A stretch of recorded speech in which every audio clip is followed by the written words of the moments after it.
Good afternoon and welcome to today's Downing Street coronavirus briefing.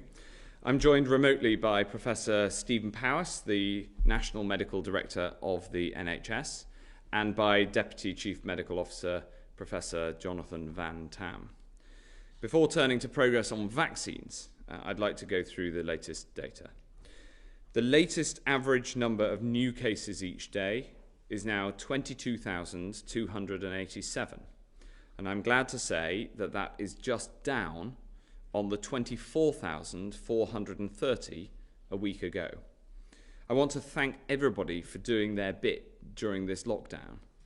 And taken together with the Office for National Statistics survey that was published at lunchtime, these figures are promising and they show that the second peak is flattening.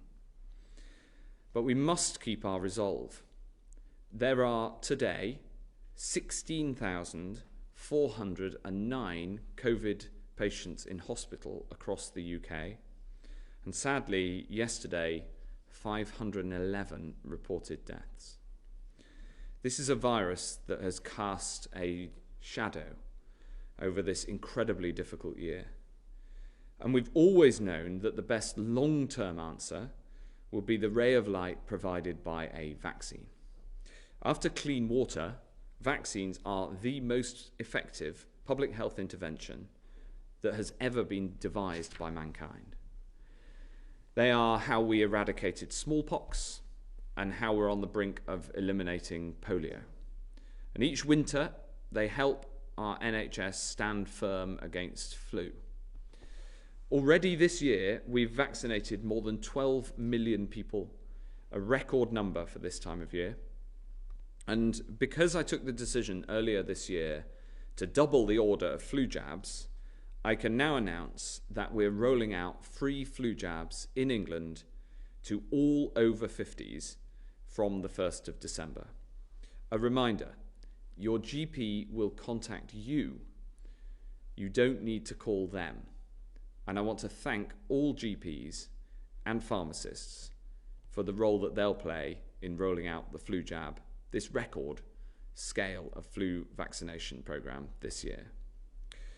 And this winter, of all winters, it's important that you get your jab, because catching flu and COVID together is very dangerous. I urge anyone who is eligible for a flu jab to get one, to protect you, to protect your loved ones, and to support the NHS. Right from the start, we've thrown everything we've got at the global search for a vaccine against COVID. The best scientific brains from all around the world have been working together on a solution. And the UK has funded more international support than any other country of any size. We should be very proud in this country of the part that we've played to find a vaccine for all of humanity. There are now many promising vaccine candidates going through clinical trials. And over the past few weeks, we've seen encouraging results from phase 3 trials from Moderna and Pfizer-BioNTech, and from the phase 2 trials of the AstraZeneca-Oxford vaccine. And today we have more positive news. Pfizer-BioNTech announced this morning that it has submitted for emergency use authorization from the FDA, based on phase 3 data, which shows the vaccine is 95% effective with no serious safety concerns.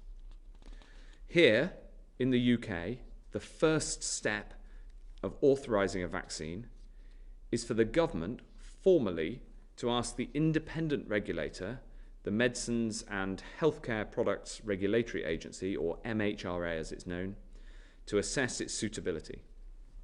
The MHRA, which acts for the entire UK, is one of the world's most respected regulators. And I can confirm that the government has formally asked the MHRA to assess the Pfizer-BioNTech vaccine for its suitability for authorization. Pfizer-BioNTech have already begun supplying data to the MHRA and will submit their full data in the coming days. I want to stress that the MHRA is rigorously independent and any questions around their process are entirely for them. This is another important step forward in tackling this pandemic. If a vaccine is approved, it will of course be available across the UK from our NHS, free at the point of delivery, according to need, not ability to pay. We've procured vaccines on behalf of all parts of our country, and I'm working with the devolved administrations to ensure it's deployed fairly to all across the UK. We'll prioritise groups who are at greatest risk based on advice from the Joint Committee on Vaccinations and Immunisations. And it's worth saying this, the rollout will be a massive logistical challenge, but I know that the NHS can do it, not least because they deliver the flu vaccine programme each year. And the NHS is in the process of establishing vaccination centres across the country that can manage the logistical challenge of needing to store the Pfizer-BioNTech vaccine at -70 degrees. In addition, it is establishing vaccination hubs in hospitals for NHS staff. These two routes are likely to comprise the bulk of the campaign this side of the new year. Then there will be a community rollout involving GPs and pharmacists. Last week, we asked GPs to sign up to deliver local services, and I'm really grateful that so many are coming forward. Our approach with these three delivery models, community teams, vaccination sites, and hospital hubs, this has been devised to be flexible and to reach all parts of the country. And I want to thank in advance this huge team, the organisers, the vaccinators themselves, and all of the admin and logistical staff who are going to be working so hard to make this happen. I know everyone wants to know about the timing and the speed of the rollout. That will depend on the speed at which the vaccines can be manufactured. We know that the manufacturing process for all vaccines is difficult and uncertain. So I've asked the NHS to be ready to deploy at the speed at which the vaccine can be produced. What I can say about timing is that if, and it still is an if the regulator approves a vaccine, we will be ready to start the vaccination next month with the bulk of the rollout in the new year. We're heading in the right direction, but there is still a long way to go. Coronavirus remains a grave danger right now. So we must all keep doing the things that we know blunt the force of this lethal virus. Hands, face and space, and if you have symptoms, get a test. And help keep everyone safe until the science can help to see us through to the other side. I'm now going to hand over to Professor Powis to take us through the data. Professor Powis. Thank you, Secretary of State. And today I only want to show a single slide, and that is a slide that I've shown you previously concerning hospital inpatients in England. As you know, and as we have said before, as infection rates rise in the community, unfortunately, the number of people getting sick rises, and for those who are the sickest and need inpatient hospital care, clearly that means admissions into hospital rise too, and the overall number of patients with COVID in hospital. And you can see that as we went from a low point in August, infections in the community have been rising through September, October and November, and that has meant that the number of patients in England has risen. You will see that it stands now at 14,479. And when I presented this slide 8 days ago at the press conference last Thursday, that was about 1,800 less. So we've seen a rise of around 1,800 in those 8 days. You will see from this slide that in the last few days, right at the very right end of the graph, there looks as if there is a leveling off. So that is just a few days data, and it's important not to read too much into it yet. We need to see data over a few more days and into next week. But again, as I've said before, it takes 2 weeks and beyond that before we see any effects of the reduction in infection rates in the community translating into a reduction in admissions and the number of inpatients. As the Secretary of State has said, we are starting to see evidence that as a result of restrictions, infection rates are falling. So it will be important over the next week or so to look at hospital data to see whether that translates, as we hope it will do, into a flattening and hopefully a reduction in the number of inpatients. We are not yet in winter. NHS gets busy as we get into December and into the first months of the new year.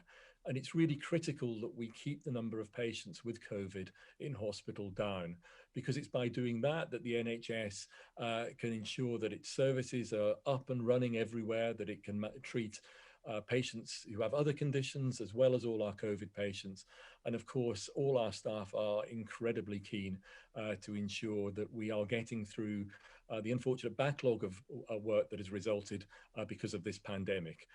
So I want to reiterate the importance of us all keeping to the advice, the restrictions that are put in place, because it is by doing that we can best help the NHS to do the job that it always does, which is to provide care for all the citizens of this country. Thank you. Back to the Secretary of State.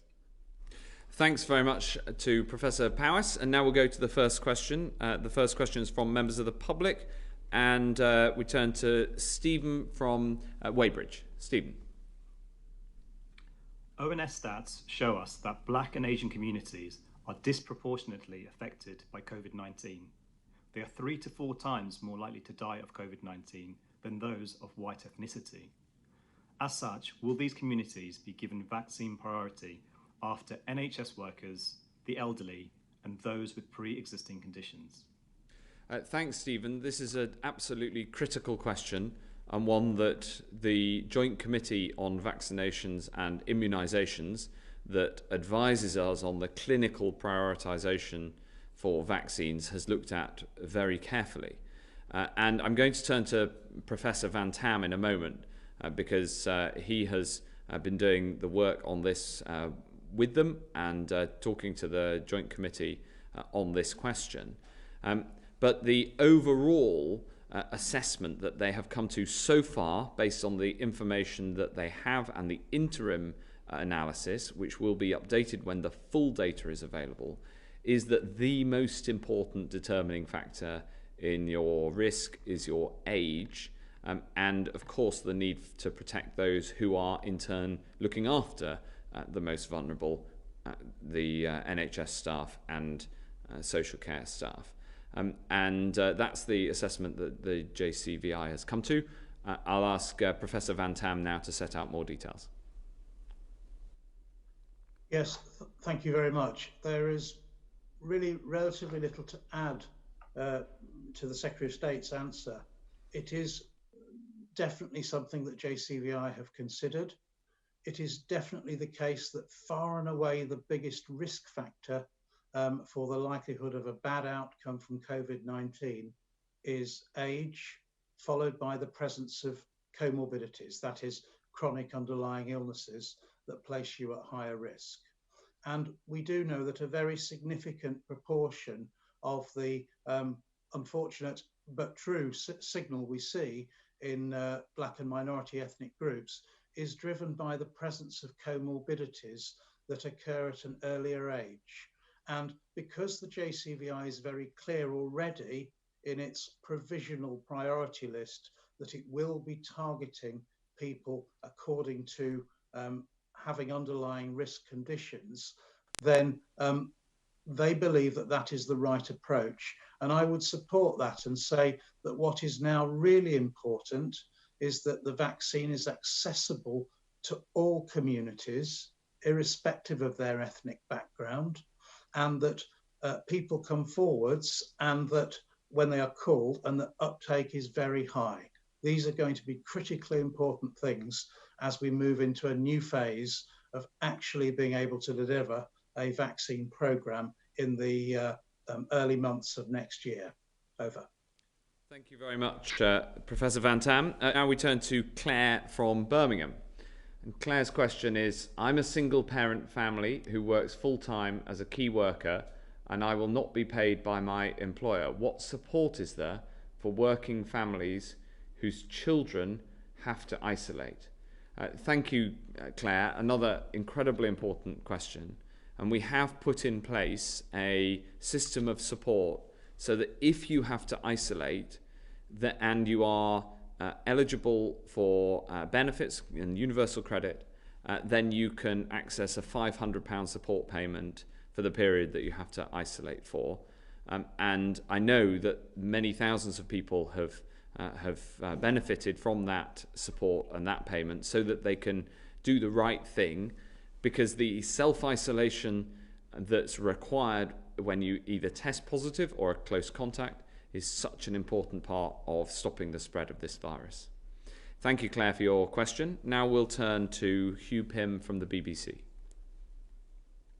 Thank you very much, Secretary of State.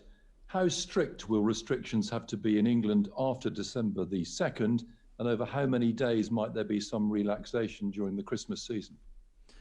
Thanks, Hugh. We're doing the work on what happens after December the 2nd right now. It's still too early to tell, although we can see from the data out in the last couple of days and also from the ONS survey out today that this is clearly flattening. The peak is clearly, we're clearly near the peak of this second increase and the second wave. So what I'd say is I'm afraid we still haven't made those decisions. Over Christmas, I know how important it is for people that we have a system in place, a set of rules that both keeps people safe but also allows people to see their loved ones. And many people have family in different parts of the UK, so we're working with the UK government and the 3 devolved administrations to try to have a consistent set of rules across all 4 nations so that it's easier for people to travel and to see their loved ones. But there will have to be rules in place because we still want to, obviously, we want to keep people safe as well. Can I ask a follow-up to... Yes, please do. And Steve Powis on this. I mean, how worried are you both, or one of you, how worried are you about a lifting too much and resulting in too much pressure on the NHS going through January? Well, maybe Professor Powis can answer that question. Yeah, thank you, Hugh. And clearly, as I said, it's important for the NHS that we get infection rates down, because then we can take pressure off NHS services as we go into the NHS winter in December and onwards. So as I've said previously, the government will be lifting the current restrictions on December the 2nd, but I am sure we will not be going back to normal. Further restrictions will be required. It's important for us that we see numbers of admissions stay down. The public once again has responded this time round as it did in the spring.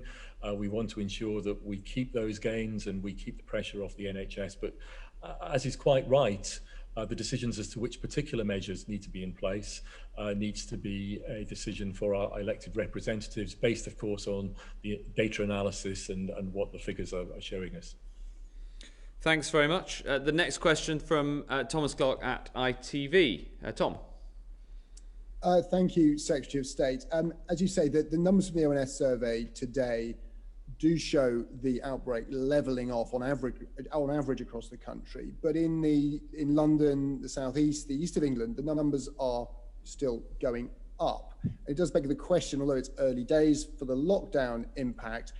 Does the outbreak have to be flat or falling in all areas for us to safely ease lockdown restrictions before Christmas? Well, Tom, I very much hope that the numbers will start to fall. We've seen that levelling off that you describe. We've seen the change in trajectory in all parts of the country, in all parts of England, I should say. We watch each day's data vigilantly. We're just at the point where we're starting to be able to get a picture of that flattening, which is clearly good news. But obviously, I want to see that starting to come down. It might be Professor Van Tam might be able to add something to this in terms of expectations, because I try very much to look at the data that we are seeing and the data that's reported, and look at that each day rather than trying to make projections myself. Yes, thank you, Tom. I'm sorry I can't be with you personally. I'm actually self-isolating at the moment due to a household contact.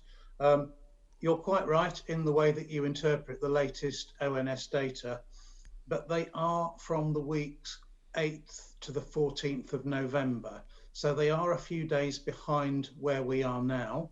And it could well be that these other regions will also, the ones you have pointed out, currently having increased positivity, will turn. I would expect them to turn, but we have to see that in the data. What I would say is that overall, clearly it is an improving picture. These are very early signs that the epidemic is beginning to level, but we should be cautious about interpreting that.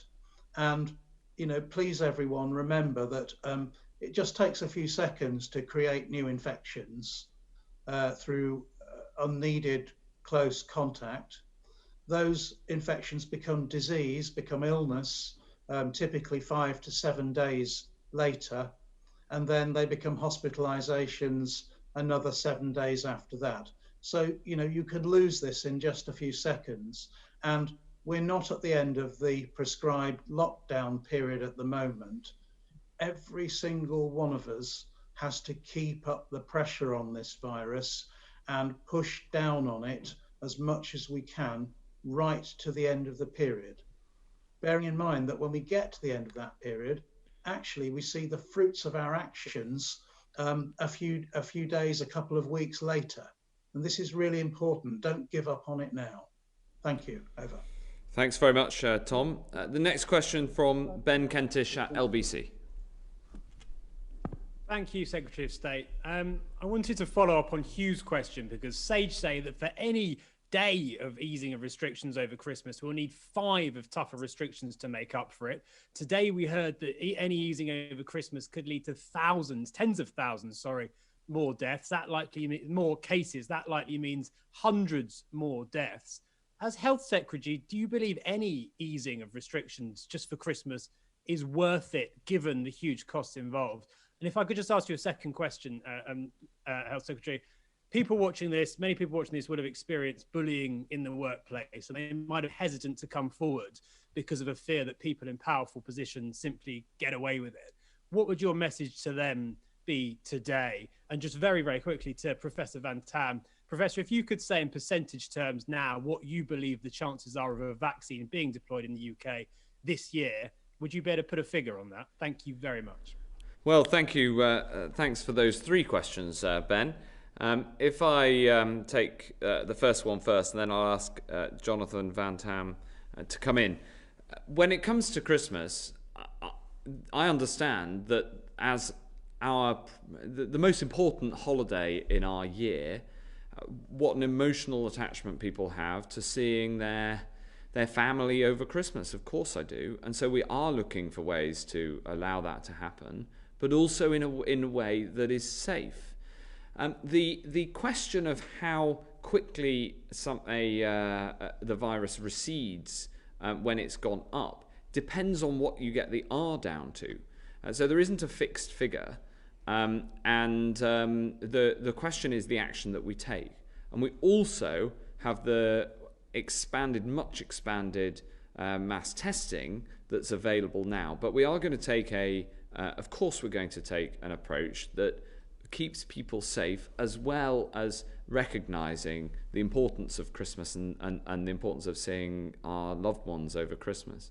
On the question you asked about the Home Secretary, the Prime Minister's made his statement. The Home Secretary has apologised for the upset caused, and I think, you know, what I would say is I think it's incredibly important that everybody is treated with respect in all circumstances. If I ask JVT to answer the third of your questions. Thank you, Secretary of State.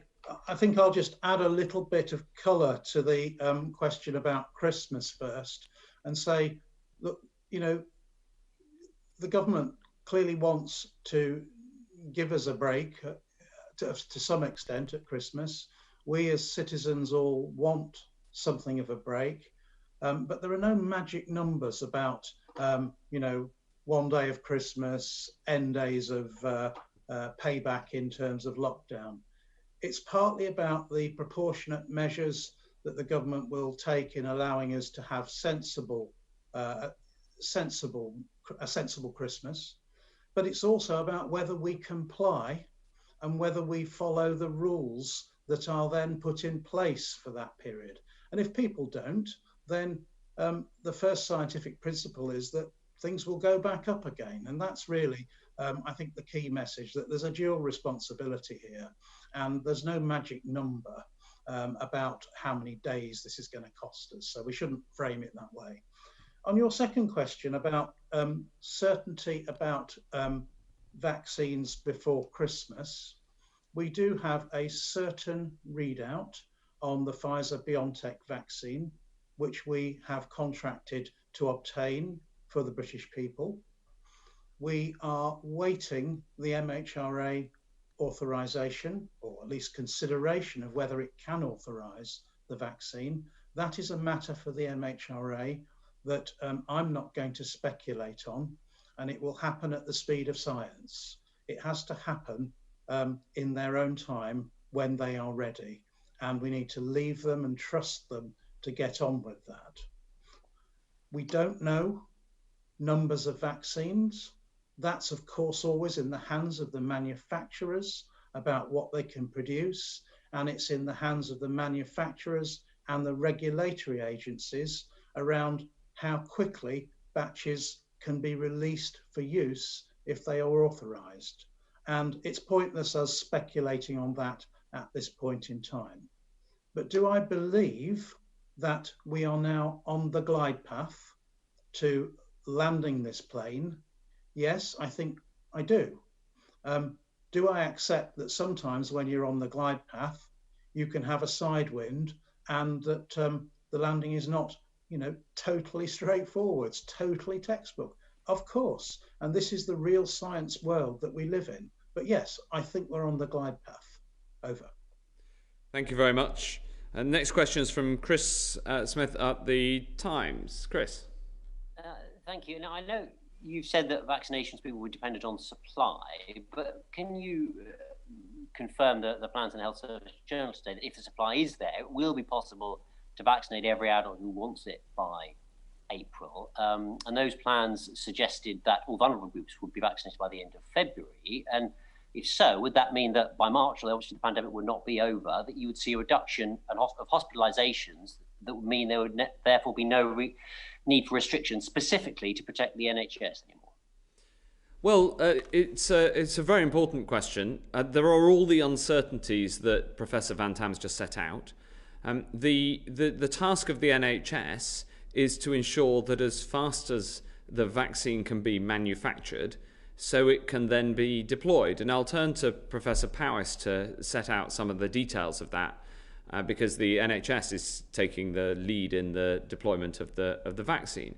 But what I'd say about the questions of timing is that the uncertainty is over the regulatory authorization, because the regulator will only allow the vaccine to be deployed if it is safe, and then over the manufacturing and the speed at which any vaccine can be manufactured. And of course, in particular, the two leading vaccines, the Pfizer-BioNTech and then the AstraZeneca-Oxford vaccines, as the two leading candidates. However, we are ensuring that we're ready to deploy, should all of that go right, from next month. But I would caution that the bulk of the rollout will be in the new year, even on the best case scenario.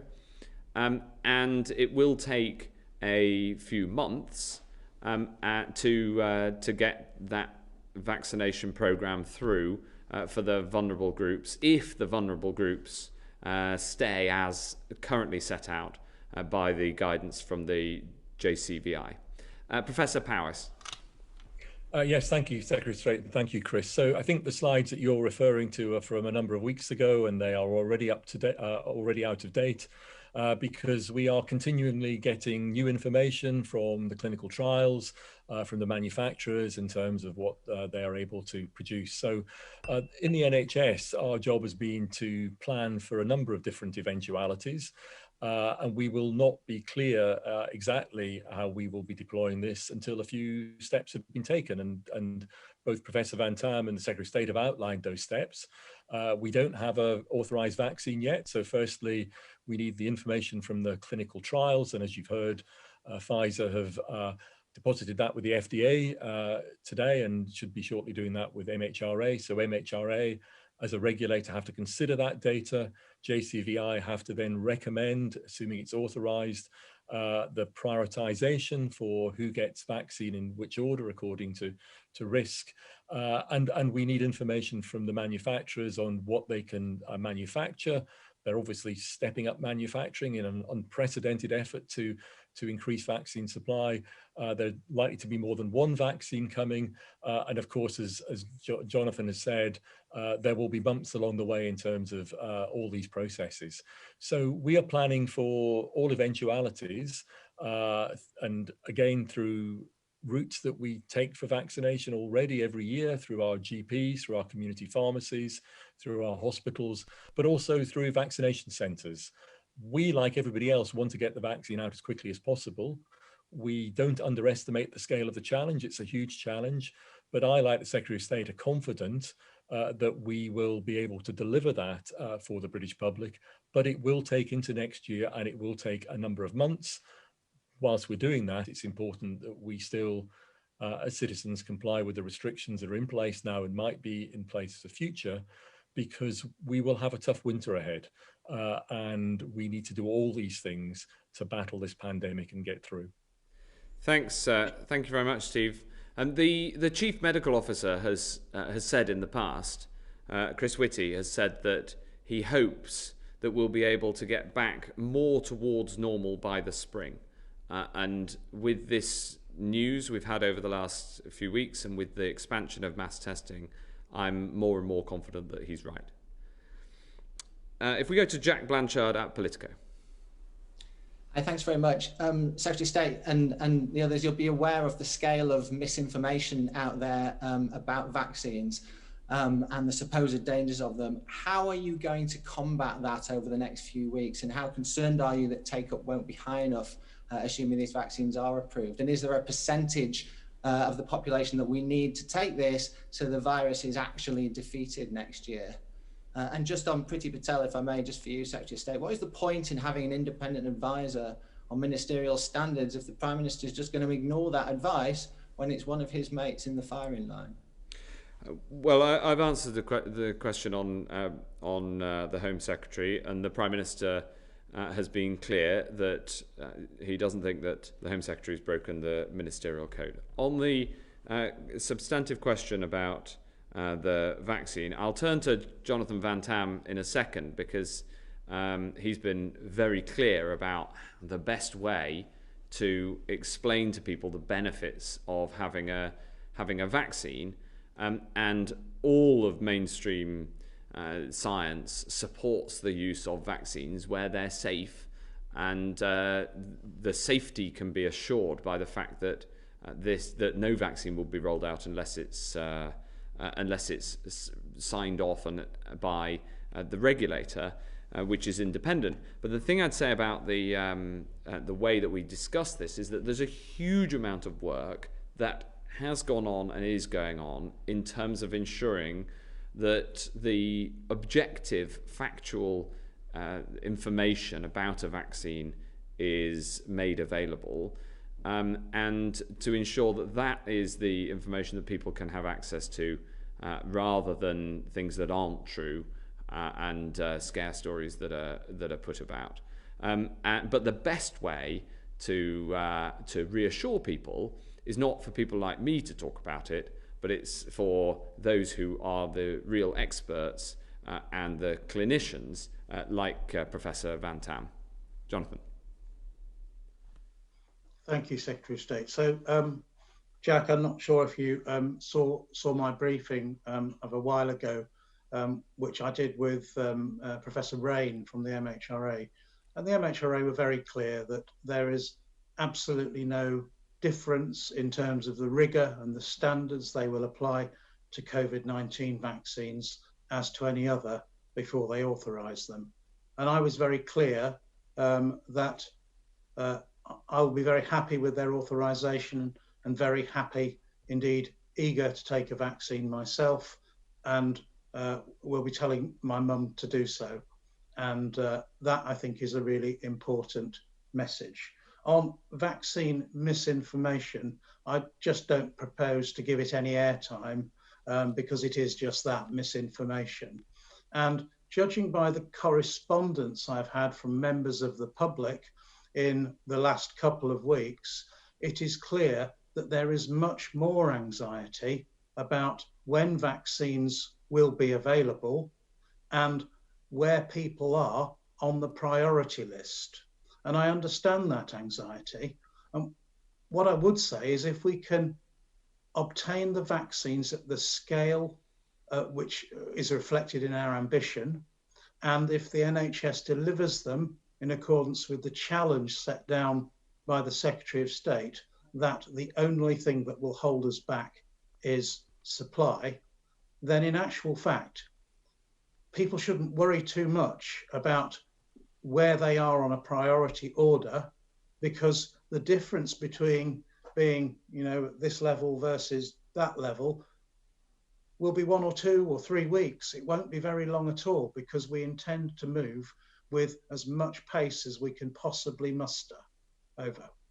Thank you very much, Professor Van Tam. I'd just add one further thing, Jack, which is that on the international studies that look at people's enthusiasm for vaccines in different parts of the world, the UK ranks quite near the top. Now, of course, I'd like that to be higher still, but we should have we should have confidence in our scientists and our clinicians that given the thousands of people that these vaccines have already been trialled on. Is there a percentage we need for take-up? In terms of a take-up percentage, the honest answer to that is we don't know. I'm asked this question all the time, and the reason that we don't know is that in the trials they can test and measure how effective a vaccine is at protecting an individual, but what they can't measure is how much it reduces the transmission. And until we know that, which we'll only know once we've rolled it out at scale, we then won't know the impact of the vaccine on R, and therefore won't know how big a proportion of the population you need to have vaccinated in order for it to end the pandemic. What we will know is that it will protect, in the case of the Pfizer vaccine, 95% of people over the time period that it's been measured. We don't know how long that protection lasts for, so we'll have to stay vigilant to all of these things and keep measuring the impact. But the good news is that we've seen over the last 2 weeks some really very promising results, both from the Pfizer-BioNTech vaccine and from the AstraZeneca-Oxford vaccine, and that means we're now able to plan with increasing confidence this rollout by the NHS. Thanks, Jack. Finally, Will James from Reuters. Hi, thank you. Secretary of State, I wondered if you could tell us what assurances you've been given by the medicines regulator about how long their process might take. Is it something we could expect a decision from next week or the week after? Secondly, also, you've talked a lot about the importance of Christmas. It's clearly a holiday that you enjoy too. What are your plans?